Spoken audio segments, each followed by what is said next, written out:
Confidence.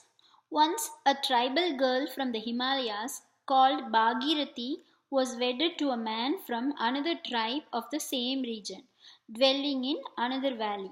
When she came to live with her husband, she discovered to her dismay that there was no water supply in their village and that everybody had to go 4 miles in order to get water for their daily needs. In her parental village, they had plenty of water, and this new life where water had to be sparingly used was very difficult for her. After some time, when she became familiar with her in laws and others in the tribe, she suggested to them, "Why don't we dig a well in our colony?" They all laughed at her as if it was a foolish notion. For generations they had lived in the same place. No one had ever thought of digging a well. Now a new bride suggested it. Everyone made fun of her and did not even consider the idea worth any attention. But Bhagirathi did not give up. She did not say anything more to her elders, but whenever young women of her own age went together to get water, she would slowly sow the seeds of the new idea into their minds. How nice it would be to have a well of our own in our colony.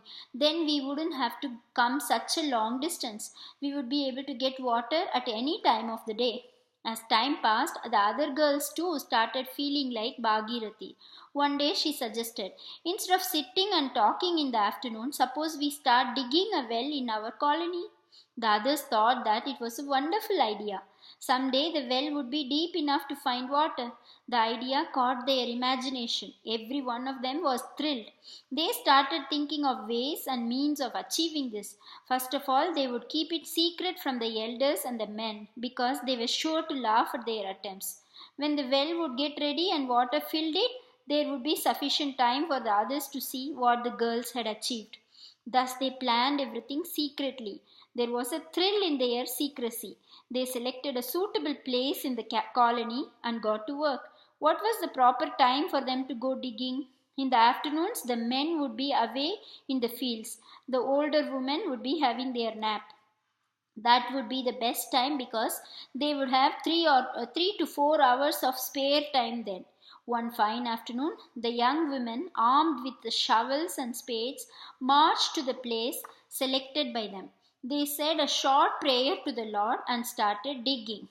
The soil was rocky and very hard, but they went on with the determination. The first day they could hardly dig 1 yard deep.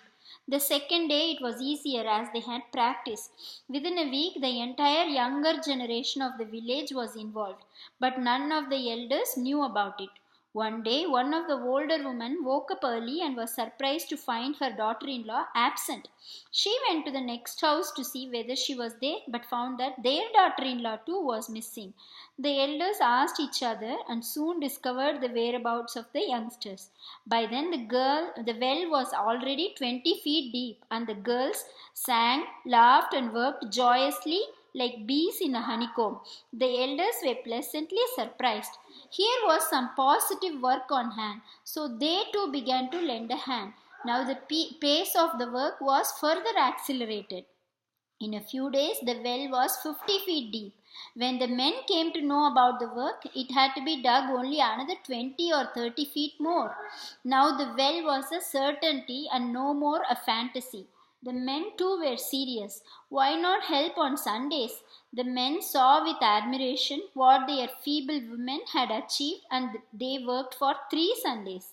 One day suddenly there was a joyous cry, "Water! Water!"